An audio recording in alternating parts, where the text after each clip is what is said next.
ഞാൻ doctor Biniya, Bethsaida homeo clinic, Kaloor. ഇന്ന് നമ്മൾ ഡിസ്കസ് ചെയ്യുന്നത് ബ്ലഡ് പ്രഷറിനെ പറ്റിയാണ്. ബ്ലഡ് പ്രഷർ അതായത് രക്തസമ്മർദ്ദം, ഉയർന്ന രക്തസമ്മർദ്ദം വരാതിരിക്കാനും അതിനു വേണ്ടിയിട്ടുള്ള പ്രതിരോധ നുറുങ്ങുകളും അതേപോലെ തന്നെ എങ്ങനെ നമുക്ക് പ്രകൃതിദത്തമായി ഇതിനെ പരിഹരിക്കാം എന്നൊക്കെയാണ് ഇന്ന് നമ്മൾ സംസാരിക്കുന്നത്. എന്തായാലും ഇതിന്റെ മറ്റൊരു പേര് എന്താന്ന് വെച്ചാൽ ഇതാണ് നിശബ്ദ കൊലയാളി. കാരണം ഇതിന് അധികം സിംറ്റംസ് ഒന്നും പെട്ടെന്ന് പുറത്തു വരില്ല. എന്നാൽ ഇത് കുറേ നാളിങ്ങനെ ഹൈഡ് ചെയ്ത് ഒളിഞ്ഞിരിക്കും. പിന്നീട് വരുന്നത് ചിലപ്പോൾ ഒരു സ്ട്രോക്ക് ആയിട്ടോ അല്ലെങ്കിൽ ഒരു ഹാർട്ട് അറ്റാക്കോ ആയിട്ടായിരിക്കാം ചിലപ്പോൾ നമ്മൾ ഇതിനെ അറിയുന്നത്. ആ സമയത്ത് നോക്കുമ്പോൾ നമ്മുടെ BP ഒത്തിരി ഹൈ ആയിട്ട് പോയിട്ടുണ്ടാവാം. അതുകൊണ്ട് എപ്പോഴും ശ്രദ്ധിക്കുക, നമ്മുടെ BP മെഷർ ചെയ്യുന്നത് വളരെ അധികം ഇമ്പോർട്ടൻ്റ് ആണ്. അതുമാത്രമല്ല, പ്രായപരിധി ഒത്തിരി വയസ്സായ ആളുകളിലെ ഇത് വരുള്ളൂ എന്നുള്ളത് ആ ഒരു തെറ്റിദ്ധാരണ മാറ്റുക. ഒരു 30 വയസ്സ് കഴിഞ്ഞു തുടങ്ങിയാൽ തന്നെ BP ഇടയ്ക്ക് മെഷർ ചെയ്യാൻ ശ്രദ്ധിക്കുക. ഇനി എന്താണ് നമുക്ക് ചെയ്യാൻ കഴിയുന്നത്? ആദ്യമായി തന്നെ എന്താണ് രക്തസമ്മർദ്ദം എന്ന് മനസ്സിലാക്കുക. നമ്മുടെ ധമനികളിൽ ഓടുന്ന രക്തം അതിന്റെ ഭിത്തിയിൽ, ഈ ധമനികളുടെ ഭിത്തിയിൽ ഉണ്ടാക്കുന്ന ഒരു സമ്മർദ്ദം, അതായത് ഒരു ടെൻഷൻ, ആ ഒരു സമ്മർദ്ദമാണ് ശരിക്കും ബ്ലഡ് പ്രഷർ എന്ന് പറയുന്നത്. അത് സാധാരണ നിരക്കിൽ 120/80 എന്നുള്ള mmHg എന്നുള്ള രീതിയിലാണ് നമുക്ക് സ്റ്റാൻഡേർഡ് ആയിട്ടുള്ള ഒരു റേറ്റ് തന്നിരിക്കുന്നത്. ഇതിലും കൂടുന്ന സമയങ്ങളിലാണ് അത് വയസ്സായവരിൽ ഒരു 140/90 വരെ, നല്ല വയസ്സായവരിൽ അത്രയും തന്നെ കണ്ടാലും അത്രയും പ്രോബ്ലം ഇല്ല. ഇതാണ് ഒരു ബാരിയർ ലൈൻ ആയിട്ട് നമ്മൾ കരുതുന്നത്. ഇതിലും കൂടുതൽ കാണിക്കുന്ന സമയത്ത് ഇതൊരു ഹൈ BP ആയിട്ട് നമ്മൾ എടുക്കുന്നു, മരുന്ന് കഴിക്കുന്നു. ഇനി വേണ്ടത് നമുക്ക് എന്തായിരിക്കാം ഇതിന്റെ കാരണങ്ങൾ കൂടുതലായിട്ട് പറയുവാണെങ്കിൽ ഉപ്പ് ഉള്ള ഭക്ഷണങ്ങൾ, പ്രോസസ്ഡ് ഫുഡ്സ്, പുറത്തുനിന്ന് കഴിക്കുന്ന സാധനങ്ങൾ, സംസ്കരിച്ച ഭക്ഷണങ്ങൾ എല്ലാം തന്നെ അതിൽ ധാരാളം എമൗണ്ടിൽ ഉപ്പ് വരുന്നുണ്ട്. സോഡിയത്തിന്റെ അളവ് വളരെ കൂടുതലാണ്. ഷുഗറി ഡ്രിങ്ക്സ്, ഇതിലും ഞാൻ അന്നേ ഇതിന് മുന്നത്തെ വീഡിയോയിലും ഞാൻ പറഞ്ഞിട്ടുണ്ടായിരുന്നു, ഷുഗറി ഡ്രിങ്ക്സിലും നമുക്ക് മധുരമാണ് ഫീൽ ചെയ്യുമെങ്കിലും അതിൽ സോഡിയത്തിന്റെ അളവ് കൂടുതലാണ്. ഇനി ഇതല്ലാതെ സെഡൻഡറി ആയിട്ടുള്ള ലൈഫ് സ്റ്റൈൽ, അതായത് ഇരുന്നു കൊണ്ടുള്ള ജോലികൾ, എല്ലാ ജോലികളിലും ഇപ്പൊ കൂടുതലും ഇരുന്നുള്ള വർക്കാണ്, മെന്റൽ വർക്കാണ് നമുക്ക് കൂടുതൽ വരുന്നത്. പിന്നെ സ്ട്രെസ്, ഓരോ വർക്കിലുണ്ടാകുന്ന സ്ട്രെസ്, വീട്ടിലെ കാര്യങ്ങൾ, ഇതിലെല്ലാത്തിലും ഉണ്ടാകുന്ന സ്ട്രെസ് ഒരു കാരണമാണ്. എക്സർസൈസ് ഇല്ലായ്മ, അത് ആർക്കും തന്നെ ഇപ്പൊ കീപ്പപ്പ് ചെയ്യാൻ പറ്റാത്ത ഒരു കാര്യമാണ്. എക്സർസൈസ് തുടർന്ന് ചെയ്യാൻ, കൺസിസ്റ്റന്റ് ആയിട്ട് ചെയ്യാൻ ആർക്കും കഴിയുന്നില്ല. അതുപോലെ തന്നെ പൊണ്ണത്തടി. പിന്നെ ഉള്ളതാണ് ഹെറിഡിറ്ററി ആയത് ജനിതക മാറ്റങ്ങൾ. അതായത് ജനറലി നമുക്ക് ഹെറിഡിറ്ററി ആയിട്ട് ഈ ഒരു BPയുടെ ടെൻഡൻസി, ബ്ലഡ് പ്രഷർ കൂടാനുള്ള ടെൻഡൻസി ഉണ്ടെങ്കിൽ ഈവൺ ഒരു 30 വയസ്സ് മുതൽ തന്നെ കൂടാനുള്ള സാധ്യത കൂടുതലാണ്. പിന്നെ നമ്മുടെ ലൈഫ് സ്റ്റൈൽ, ജീവിതശൈലി പ്രശ്നങ്ങളും ഇതിന് ഒരു കാരണമാകുന്നു. ഇത്രയും കാര്യങ്ങളാണ് ജനറലി നമുക്ക് BP കൂടാനുണ്ടാകുന്ന മെയിൻ കാരണങ്ങൾ. ഇനി ഇത് നമുക്ക് എന്തൊക്കെ ചെയ്യാം? ഇതിനു വേണ്ടി നമുക്കത് പൂർണ്ണമായും മാറ്റുക എന്നല്ല ഉദ്ദേശിക്കുന്നത്, അല്ലെങ്കിൽ ഇതിന്റെ കോംപ്ലിക്കേഷൻസ് ഒഴിവാക്കുക, അതും നമുക്ക് ചിലപ്പോൾ ചെയ്യാൻ പറ്റിയെന്ന് വരില്ല. എങ്കിലും അതായത് ഇപ്പോൾ പെട്ടെന്ന് ഒരു ഹാർട്ട് അറ്റാക്ക് വന്നു, ആ സമയത്ത് മാത്രം BP കൂടുന്നു, അങ്ങനെയൊക്കെ ഉണ്ടാവാം. ഫ്ലക്ച്വേറ്റ് ചെയ്ത BPകൾ ഉണ്ടാവും, ബ്ലഡ് പ്രഷർ മാറി വരുന്നു, ഇങ്ങനെയൊക്കെയുള്ള ഒരു പെട്ടെന്നുണ്ടാകുന്ന ഒരു അക്യൂട്ട് അറ്റാക്കിന് എന്തായാലും വൈദ്യസഹായം നിങ്ങൾ തേടേണ്ടിയിരിക്കുന്നു, എന്തായാലും തേടണം. അത് അല്ലാതെ നമുക്ക് ഇപ്പോൾ ഒരു BP ഉണ്ടെന്ന് നമുക്ക് മനസ്സിലായി, നമുക്ക് പതുക്കെ ഒന്ന് BP കൺട്രോൾ ചെയ്യണം, അധികം മരുന്നുകൾ കഴിക്കാൻ താല്പര്യമില്ല എന്നൊക്കെയുള്ളവര് നമുക്ക്, അല്ലെങ്കിൽ മരുന്നുകളുടെ അളവ് കൂട്ടുക. ഇതാണ് നമ്മൾ എപ്പോഴും കാണുന്നത്. BPയുടെ അളവ് ആദ്യം ഒരു മരുന്നായിരിക്കും, പിന്നെ നമ്മൾ പോകുമ്പോൾ പിന്നെയും ഡോസ് കൂട്ടുന്നു, ഇങ്ങനെ ഡോസ് കൂട്ടിക്കൊണ്ടിരിക്കുന്ന ഒരു അവസ്ഥയിലോട്ടാണ് നമ്മൾ പോയിക്കൊണ്ടിരിക്കുന്നത്. അപ്പോൾ അതുകൊണ്ട് നമ്മുടെ BP നോർമൽ ആക്കി വെക്കാൻ വേണ്ടി നമുക്ക് പ്രകൃതിദത്തമായി എന്തൊക്കെ കാര്യങ്ങൾ അതിനു വേണ്ടി ഹെൽപ്പ് ചെയ്യാമെന്ന് നോക്കാം. പ്രധാനമായിട്ട് നമുക്ക് ചെയ്യേണ്ടത് ഉപ്പ് കൺട്രോൾ ചെയ്യുക എന്നുള്ളതാണ്. ജനറലി നമുക്ക് എല്ലാത്തിലും ഉപ്പിടണ ഒരു ടെൻഡൻസി ഉണ്ട്. ഈവൻ ചോറ് ഊറ്റുന്ന സമയത്ത് പോലും ഒരുപാട് പേഷ്യൻസ് എന്നോട് പറയുന്നതാണ്, ചോറ് ഊറ്റുന്ന സമയത്ത് നമ്മൾ ഉപ്പിട്ടിട്ട് ചോറ് ഊറ്റുന്നു എന്നുള്ളത്. അങ്ങനെയൊന്നും ചെയ്യാതിരിക്കുക. സാധാരണ പോലെ ചോറൂറ്റി കഴിക്കാൻ ശ്രദ്ധിക്കുക. അതിൽ ഉപ്പിന്റെ അളവ് ഒട്ടും തന്നെ കൊടുക്കേണ്ട ആവശ്യമില്ല. കാരണം കറികളിൽ ആവശ്യത്തിന് ഉപ്പുണ്ട്, അത് തന്നെ ധാരാളം മതിയാവും.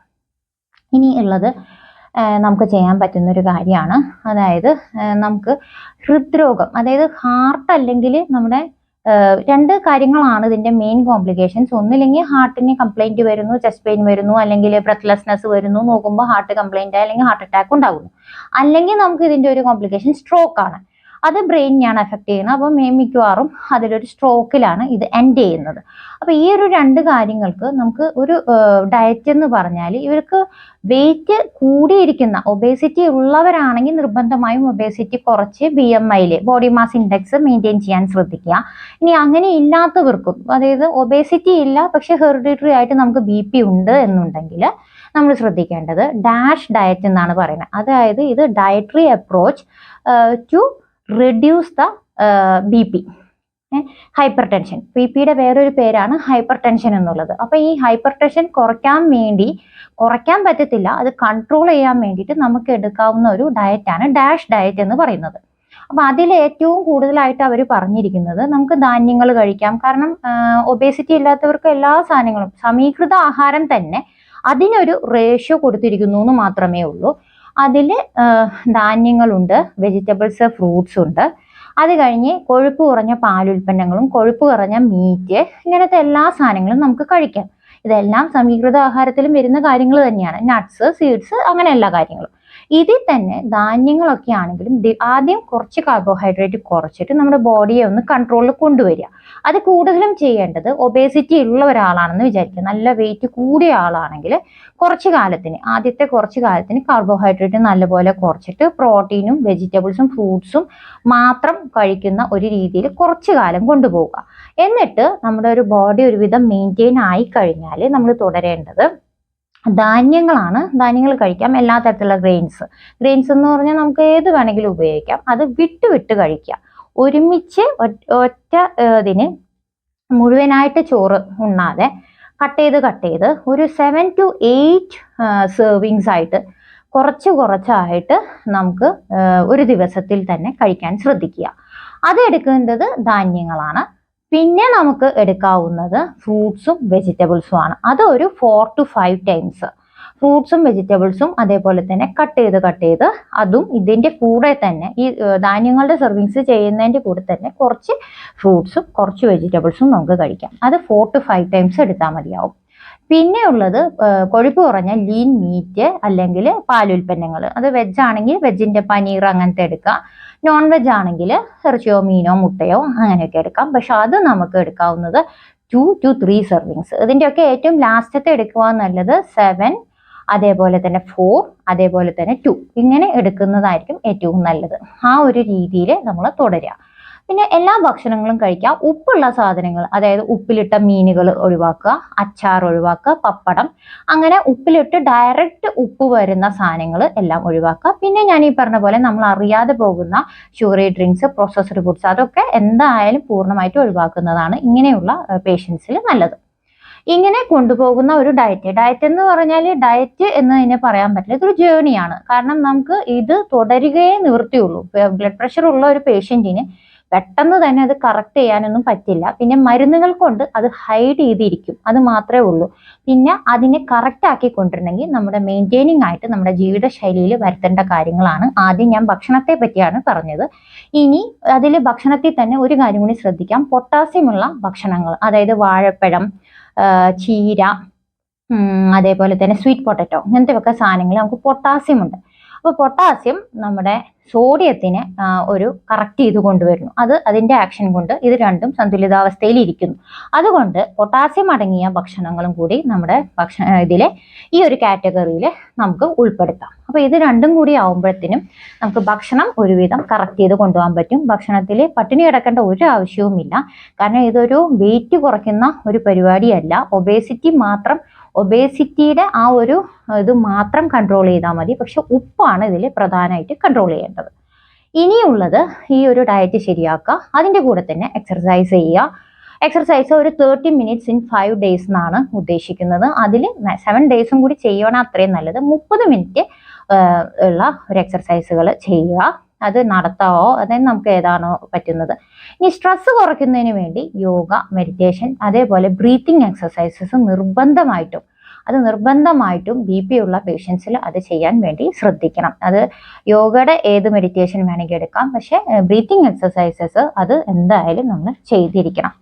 ഇതിന്റെ കൂടെ തന്നെ ജലാംശം നിയന്ത്രിക്കുക. നമ്മുടെ ബോഡിയിലെ ജലാംശം അതായത് ഹൈഡ്രേറ്റഡ് ആയിട്ട് എപ്പോഴും വെക്കാൻ വേണ്ടി ശ്രദ്ധിക്കുക. ഇനി നമുക്ക് ഹെർബൽ ആയിട്ട് എന്തെങ്കിലും ആഡ് ചെയ്യണം എന്നുണ്ടെങ്കിൽ നമുക്ക് ചായയിൽ ഗ്രീൻ ടീ, ഹൈബിസ്കസ് ടീ, അതേപോലെ തന്നെ വെളുത്തുള്ളി, പിന്നെ ബീട്രൂട്ടിന്റെ ജ്യൂസ്, ഇതൊക്കെ നമുക്ക് BP കുറയ്ക്കുന്നതിന് വേണ്ടിയിട്ടും അതേപോലെ തന്നെ ബോഡി കുറച്ചും കൂടിയും ഒന്ന് ഇതായിട്ട് എന്താ പറയുന്നത് കുറച്ചും കൂടി ഇമ്മ്യൂൺ ആയിട്ട് ഇരിക്കാനും ഒക്കെ ഇത് സഹായിക്കുന്നതാണ്.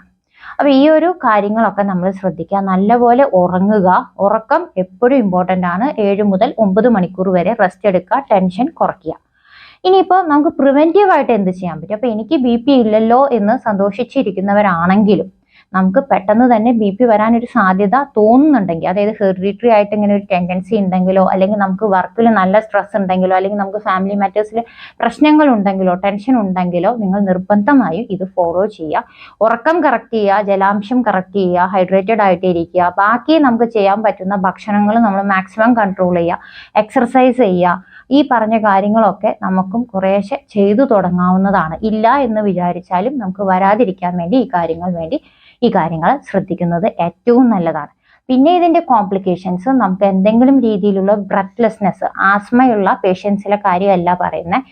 ആസ്മ ഇല്ലാത്തൊരു പേഷ്യന്റിന് പെട്ടെന്നൊരു ബ്രെത്ത്ലെസ്നെസ് തോന്നുന്നു, ചെസ്റ്റിൽ ഒരു പെയിൻ തോന്നുന്നു, അല്ലെങ്കിൽ ഒരു ഭാഗത്തിന് നമുക്കൊരു എന്താ പറയുക ക്ഷീണം, ഒരു സൈഡ് കൈ അനക്കാൻ പറ്റാതെ വരിക, അല്ലെങ്കിൽ സംസാരിക്കാൻ ബുദ്ധിമുട്ട് വരിക, ഒരു കോടൽ വരിക, അതായത് ഈ ഒരു ഭാഗം ചെറിയൊരു വലിച്ചിൽ പോലെ തോന്നുക, എന്തെങ്കിലും അങ്ങനത്തെ ബുദ്ധിമുട്ടുകൾ ഉണ്ടെങ്കിൽ, അല്ലെങ്കിൽ ഇടയ്ക്ക് തലകറക്കം വരുന്നു, തലവേദന വരുന്നു, ശക്തിയായ തലവേദന വരുന്നു, ഇങ്ങനെയൊക്കെ ഉണ്ടെങ്കിൽ നിങ്ങൾ നിർബന്ധമായും ഒരു വൈദ്യനെ, അതായത് വൈദ്യസഹായം തേടേണ്ടത് അത്യാവശ്യമാണ്. എല്ലാ തരത്തിലും റൂൾ ഔട്ട് ചെയ്യുക. BP മാത്രമല്ല, ഏത് കാര്യമാണെങ്കിലും പോയിട്ട് റൂൾ ഔട്ട് ചെയ്യുക. മെഡിക്കൽ ടെസ്റ്റുകൾ, ഒരു കൊല്ലത്തിൽ ഒരു മെഡിക്കൽ ടെസ്റ്റ്, എല്ലാ കാര്യങ്ങളും വെച്ച് നമുക്കൊരു ഇത് ചെയ്യുക. അതായത് എല്ലാം ബോഡി കറക്റ്റ് ആയിട്ട് ഇരിക്കുന്നില്ലേ, അല്ലെങ്കിൽ ഇതൊക്കെ നോക്കിയിട്ടില്ലേ എന്നുള്ളത് ക്ലിയർ ചെയ്യാനും ശ്രദ്ധിക്കുക. ഇങ്ങനെയുള്ള നമ്മുടെ മെഡിക്കൽ ആയിട്ടുള്ള കാര്യങ്ങൾ, അതായത് ഇങ്ങനത്തെ ഹെൽത്ത് ടിപ്സുകളും അതേപോലെ തന്നെ പ്രിവെന്റീവായിട്ട് നമുക്ക് എന്തൊക്കെ ചെയ്യാം എന്നുള്ള കാര്യങ്ങൾ നിങ്ങൾക്ക് ഇഷ്ടപ്പെടുന്നുവെങ്കിൽ ലൈക്ക് ചെയ്യുക, സബ്സ്ക്രൈബ് ചെയ്യുക. മറ്റൊരു ഹെൽത്ത് ടിപ്പിനായി കാത്തിരിക്കുക.